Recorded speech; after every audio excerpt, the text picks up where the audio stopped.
So we now have our final session of the day, an exciting one. We are going to hear the issues, practicalities and challenges and the policy directions for workforce development. Now we're going to use the normal workforce development, not the bot workforce development that Atul referred to, the normal human ones. Our speaker has poured her life into education and has a long list of worthy accolades. And I'm only going to mention three. In 2009, she was awarded an officer of the British Empire. Then in 2014, she became a dame. In the same year, she was named Woman of the Year and was personally presented the award by David Cameron. Please, would you give a very, very warm welcome to Dame Asha Khemka.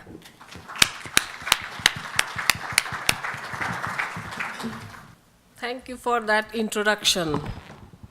Ladies and gentlemen, it's always a delight to speak to an audience interested in India and UK partnership.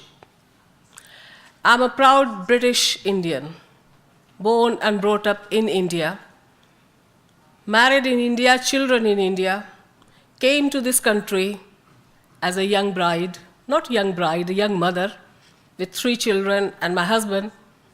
My husband was a medical student when we got married. I was not even 15. And coming to this country, saw snow for the first time, white faces for the first time, didn't know the language, didn't know the culture. It was a shock. However, this country is capable of giving life-enhancing opportunities to whoever is prepared to take the opportunities, regardless of age, background, race, gender, social status. So let's remember that as our starting point for this partnership. What I want to talk about in the next few minutes, I have no idea how much time we have now, because this is 45 minutes late, just as a reminder. So I will try to give you a message what I am desperate to give. All day long today, we have spoken about trade partnership between UK and India. What is actually needed to actually be in that position to continue with that trade partnership and see the growth in both countries? The skills, people, changing of mindsets, understanding each other's culture. So I'm very much going to talk about education, vocational and technical skills, entrepreneurship. I do believe they are the backbones of any future trade relationship between our two nations. Given that India's young force, its demographic dividend, there is an opportunity and also an urgent need for India to develop a highly skilled workforce and employable professionals. What do we mean by employable professionals? Times of India recently reported 97% of engineers after graduating are not employable. They cannot speak English. Their employability skills need harnessing. There are lots of statistics which we go through. But what I'm saying, this partnership between the two countries is at a critical juncture. The realities of both nations present a golden opportunity for business and education to come together hand in hand to work with our Indian partners to make a difference. I myself, over the years in my career, spent a lot of time in India, working with UK government, Government of India, and organizations, educational and private, trying to establish centers of excellence, looking at skills and apprenticeship routes for people to be trained. So around 2015, I took 30 UK colleges to India and established a foundation, a charity called Association of Colleges India. That was the partnership where 30 UK colleges, further education, higher education colleges, were exposed to do business with Indian institutions and with governments. We delivered number of UK India research education initiative funding projects. There were many partnerships which were developed. We achieved the objective, so people were more exposed to that. But these things are not sustainable. It's not easy. And I'll tell you later on why I'm saying that. Just going back on the history, United Kingdom is known for its world-class higher education. UK is the home of 10 world-ranking universities. However, there have been a long-standing problem of a skills shortage and skill mismatch here in the UK, despite the introduction of a number of different initiatives which government have tried to address the skills shortage and skills mismatch. So what in recent times the UK government have done? In 2017, March, April 2017, UK government introduced an apprenticeship levy. Let me say a bit about apprenticeship levy. Anyone in the room, are you familiar with apprenticeship levy? Some of you are, okay. So apprenticeship levy is a tax for employers, it's pay tax. So if an employer has got a pay bill or a pay budget of more than 3 million, it's a mandatory requirement for them to pay.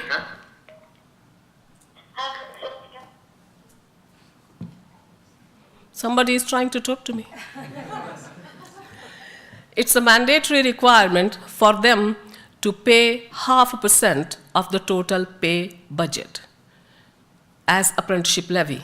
So for example, if the pay budget is 20 million, what is 20% of that? 100,000. So employers will pay that into a digital account collected by the HM Review and Customs. That money will sit in that digital account for the use of the employer to train their either existing or future workforce through apprenticeship training. This is an encouragement to grow the quality and number of apprenticeships programs. This initiative was also in part for UK government to address the low productivity in the country. We sit almost at the bottom in the productivity rate compared to G7 countries. And there are correlations between how many people come through training, technical education, and working.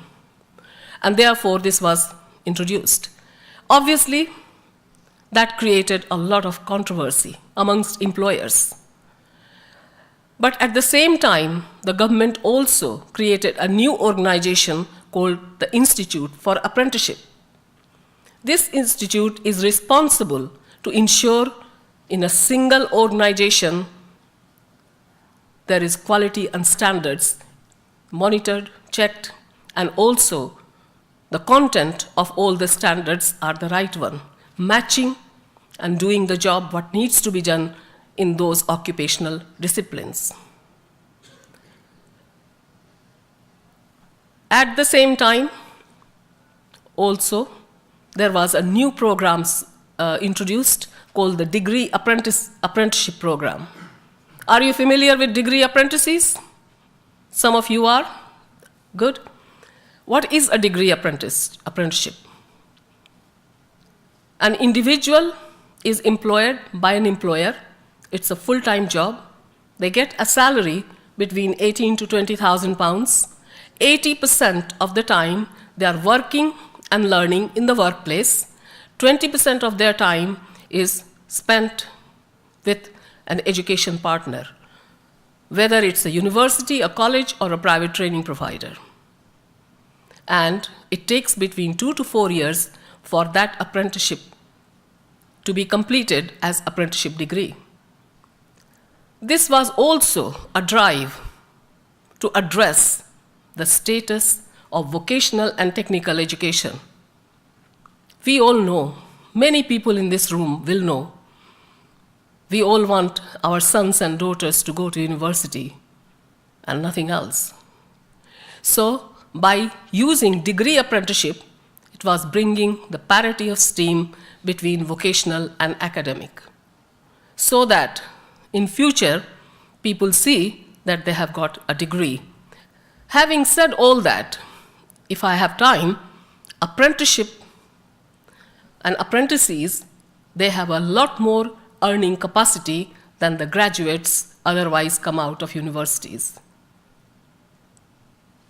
By comparison, it's always almost 20 times more, not 20 times, 20, if you can't add 20 times. So if a graduate is earning, let's say, 20,000, an apprentice who has been qualified at level 5 or 6 in engineering will be earning about 45,000 pounds, whilst they are learning and they are working at the same time. Also, as many of you will know, in the universities every year there is a fee of 9,000 pounds. Students take loan or they get that money from their parents. For apprenticeship degree or apprenticeship programs, there is no fee. Government will take care of the investment, or the employer's levy money will pay for that. Government is expecting every year circa 2 billion pounds will be generated, although only 2% of employers will be paying the levy, because UK is made of a small to medium enterprises. Not many organizations pay more than 3 million in their wages. I want to move on to the partnership and talk a bit about India. In historic times, India has been known for its higher education, a world-class reputation. First ever global university was created in India 700 BC. Vocational education goes back to Vedic period, when students stayed in ashrams, in gurukuls, and worked with their teachers to learn the trade of life and acquired knowledge. However, things have changed over the years, and still we need to generate that interest and that charm for vocational and technical education. The recent growth in India, which we have talked about all day, and in particular in the last session about technology, digital, information technology, India has seen enormous growth in that, and that has also exposed India, its reputation in the world market. However, that growth only goes along a very small way. Why do I say that? 70% of Indians, they live in rural area. There is a high level of literacy problem. There has been hardly any growth apart from agriculture in those rural areas. The growth's been concentrated in urban cities and urban areas. India is a large country. We have heard all day long today, the population of India, the youth, the young population. The first session we heard this morning from the DUP leader reminded us that 60% of Indians at the moment are below the age of 30, almost half below the age of 25. So just think of the future when the growing population, growing sectors, people need to be skilled and whole country needs to be addressed. This goes to a very heart of what I believe in. Even in this country, I have my own charity. It's called the Inspire and Achieve Foundation. It's for white working class people to help those affected by the closure of mining and textile industries. I raise £300,000 every year to help support. So youth, they are our future. And we need to think about, regardless of which section of society they come from. Indian government is acutely aware of this issue. And they have put a number of different initiatives to address the issue of skilling, technically, vocationally, educating employability skills in India. And to see the benefit, to be the visibility of the impact, it takes time. It takes changing of the mindsets, especially in a country which is diverse, which is big, and culturally biased towards academic qualifications.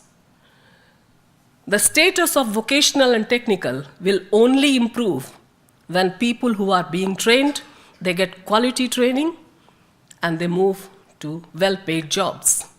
That's our challenge, working with industry. And that's why this particular conference or day is a right opportunity for like-minded people, business, and education to come together. We do have examples of models in this country, how things happen. I have also seen amazing practices in India in pockets. Ladies and gentlemen, if you will allow me, I will quickly share with you my very recent experience in India, and what I saw was truly mesmerizing. Last December, I was in India. Whilst I was there, I was invited to visit Kalinga Institute of Industrial Technology. It's a big institution. Its founder, Dr. Samantha, I met him here in the UK, and he asked me to deliver a lecture to 10,000 students over there. The uniqueness about this place is this. There is a university, industrial technology university. They offer graduate, undergraduate, postgraduate programs in engineering, management, law, medicine, dentistry. Quite expensive, quite competitive, with 30,000 students every year. And then Dr. Samantha, who has been through the experiences of life himself, who comes from a very poor background, even 2 days' meal was difficult for him as a child, set up an institution, and that is called Kalinga Institute of Social Sciences. What does this do? This particular institute will have children from tribal communities, 27,000 of them. They are admitted at kindergarten, progress to post-graduation. And there are many examples in existence how successful they are. The university takes care of their boarding, lodging, healthcare, education, the whole lot. So the money which comes from the Institute of Technology, Industrial Technology, is then used to support this cause. I have not seen anything like this at this particular scale. And I think it wouldn't be wrong to say one of the wonders of the world. There are many examples. You and I, we have set up in partnership in India many examples of other things which are happening. But is that good enough?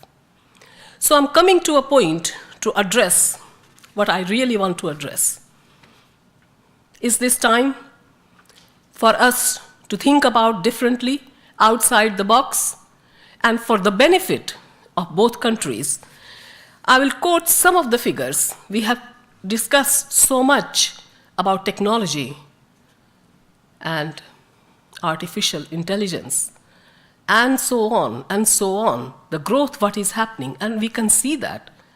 But what I have read and seen, the skills shortage here in this country, some of the things which I would like to talk to you about is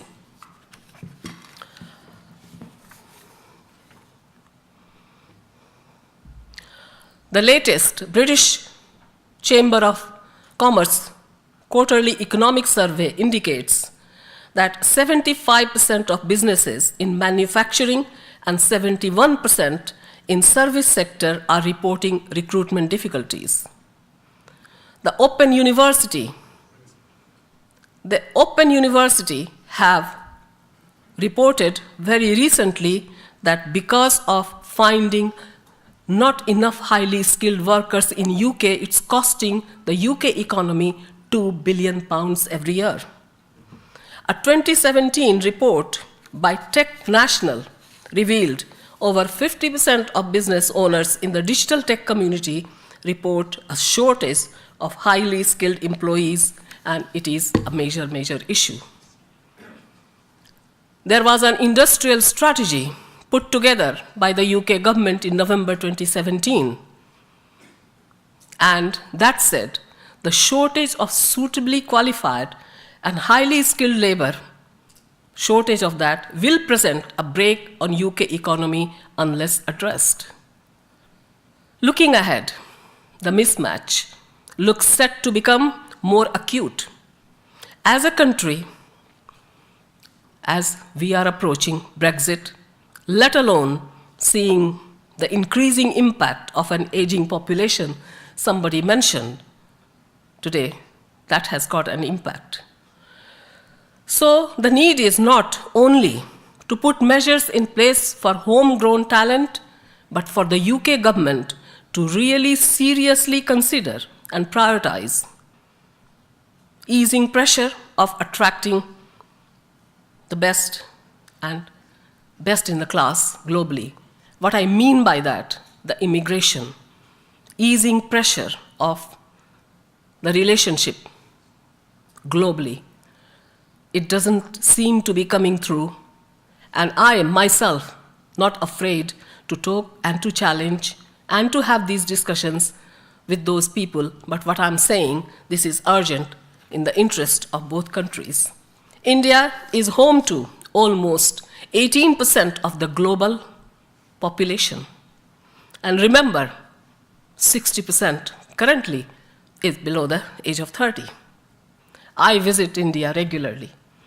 I witness amazing entrepreneurship, energy. I see hunger in young people's eyes for success. I see excitement. All is needed is nurturing their talent, skilling them, embracing them, thinking outside the box. So, ladies and gentlemen, finally, I rest my case. The opportunities are immense for both our nations in equal measures and equal shares.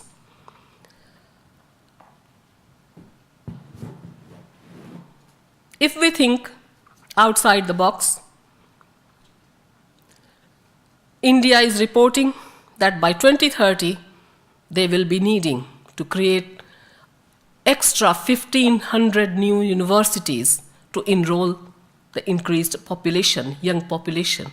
Is that the solution? I'll leave the question.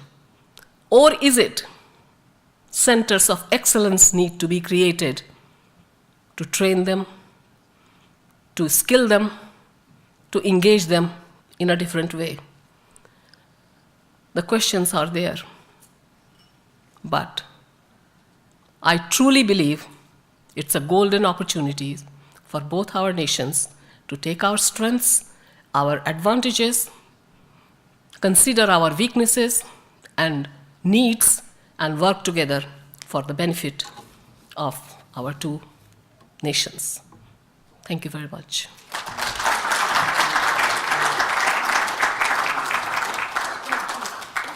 Do we have any questions for Dame Kemker? We do have one at the back there. Yes, sir.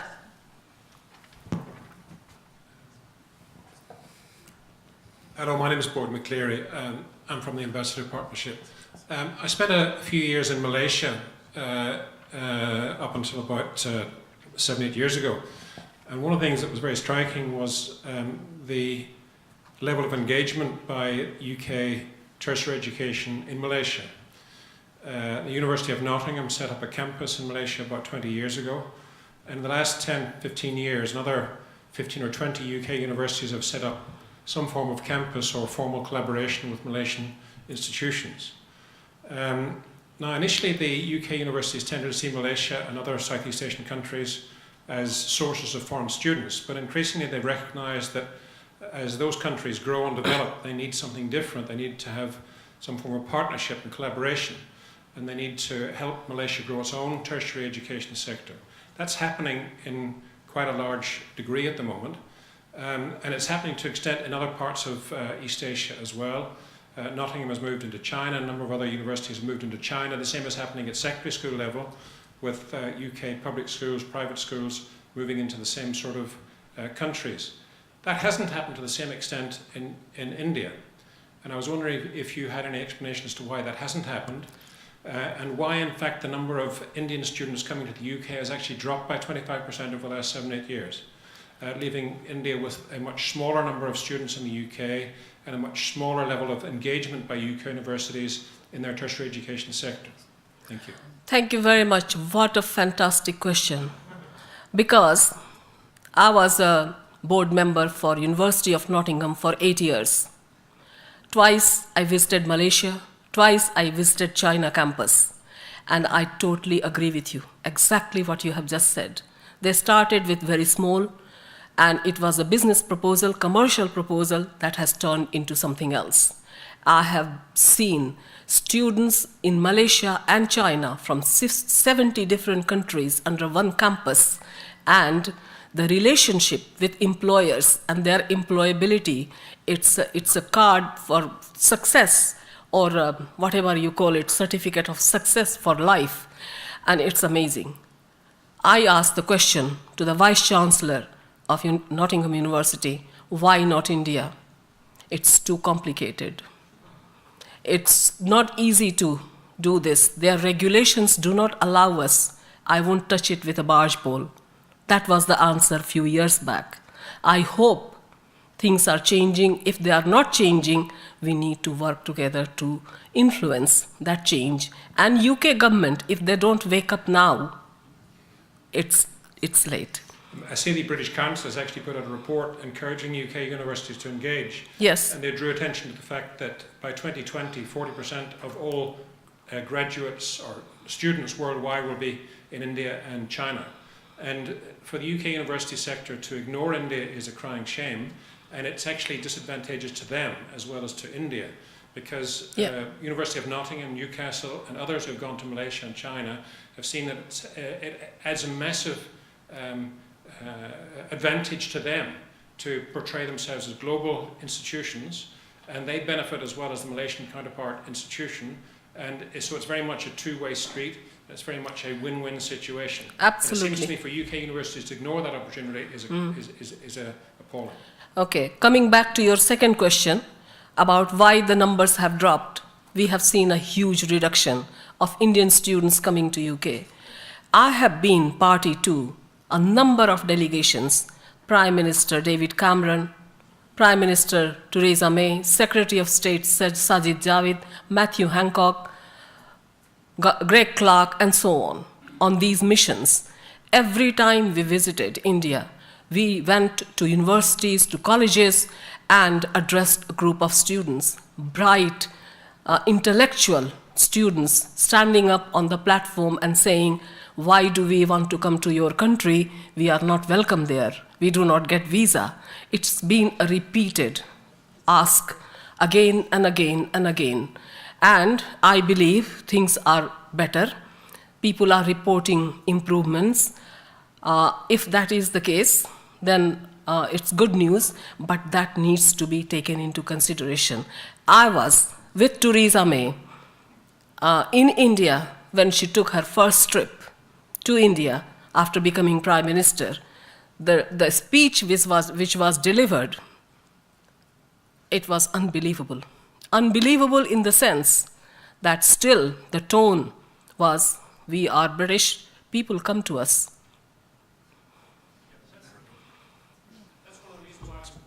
To just look at, Yeah. At a country like India as a source of foreign students, a source of revenue, but as a place to invest and grow. Yeah. And that's what's happened in Malaysia and elsewhere, that the UK university understood it's not just a potential well for students, it's actually a way of growing themselves. We both countries, we have to work together. UK has to change, India has to change, and let's hope that happens. And this conference today contributes to that move forward. We've had a lot about let's hope, and people live in hope, but this honorable gentleman has come out with some very valid solutions. Why can't we format it in India? We're all very fancy, very clever people here. Why can't we liaise and let the British government know if there's something wrong on the Indian side, then let the Indian people know. Why can't the ideal of Malaysia work in India educationally? If you are asking me that question, I'm not from the government. I don't have that authority. No, this is here. what happens. People say we're not from this, I'm not a Yeah. lawyer. What I'm trying to say is you can have a forum of people. Who is speaking? I can't even... No, we can have a forum of people from all kind of level of background or education, Yeah. where they put their impetus and their knowledge in, like this Mr. Very highly skilled person. If there's red tape, if there's compliance, if there's problems in India, let us know what they are. What is holding in UK, let us know that. And then why can't we work with academics, Yeah. students, teachers, and everyone to resolve this issue? That is call for action. Good point. Let's consider that call for action. If there are people in the room here, the organizers, other authorities, this is something to be noted, and I will be very, very, very happy and delighted to get involved and engaged in that. So, One final question from me. I visit India 6 or 8 times a year. where are you? I can't see you. Where are you? I'm sitting there. I visit universities, and there are a lot of stigmas. Students would like to come to UK to study, but they haven't got provisions for higher university fees. They haven't got accommodation. Example, they're living in hostels, or they're having their dinners or lunch in gurudwaras and all the other places. They haven't got the resources. They come over here hoping to work and study. That is not acceptable by the British government. They have to come, only wealthy children from India are welcome by the universities. So there is a fault, I should say, I shouldn't use the word institutionalized, but it does happen here. I have traveled around the world, I've seen lots of universities, and what I say is that students from India are not welcome here because the stigma. There is, I wouldn't say racial discrimination. Sorry, may I just interrupt? Sorry, do you have a question for Dame Asha to answer for you? Why don't you form something in India to overcome and put it to the British government, especially through your member of parliament to go to Theresa May, the Prime Minister, if she's still there. Okay. Let's let her deal with Brexit, and I'll try to do that. If I may, just very quickly, just answer those 2 points. So Tech UK, just to clarify, is not a government organisation. We are not-for-profit trade association. But Tech UK, together with our sister organisation NASCOM, have created the UK-India Tech Alliance, and in the UK we have the UK-India Tech Forum, which is designed for UK and Indian companies based here to feed into a group of like-minded companies from startups through to large multinationals to have exactly these conversations with government. And we're having these conversations with the British government and the Indian government to say exactly what's been said, and I'd completely echo what Dame Asher has said in terms of the skills gap. It's a massive challenge. The UK government are getting the message, and if you look at the migration white paper that's come out, it's moving in a better direction. It is nowhere near perfect, and the British government has got this wrong for a long time, but it's starting to change that, and hopefully once we get over the Brexit hurdle, UK-India relations will grow, and there's a real opportunity for the UK to embrace the Indian tech talent, because at any given time there's a 100,000 person shortage between what the UK tech sector needs and what the supply of talent in the UK is able to provide. And there is an abundance of Indian tech talent, which you're right, we should be welcoming with open arms. The government is getting the message, but it is on all of us to keep knocking at that door and saying, hey, you've not got it right yet. We have a forum that is able to do that. We have very good access into government, so I'd welcome you to feed into us and help us push that message and continue alongside Dame Asher and others just to be knocking on that door. Thank you, Simon. Thank you. That was Final very question very is, helpful. I accept that you're not part of government, I accept that, Sorry. and I've got full knowledge of that. But why students from China, students from USA come in large numbers, and there's a control over the Indian students? Sorry. We have to break that barrier. Do you know, we're going to have to take this to the drinks reception, actually. I think it's a very good question that you've Yeah, posed. yeah. But can we give a warm round of applause to Dame Kemker? Thank you very much. Thank Very you. good. Thank you so much. Thank you.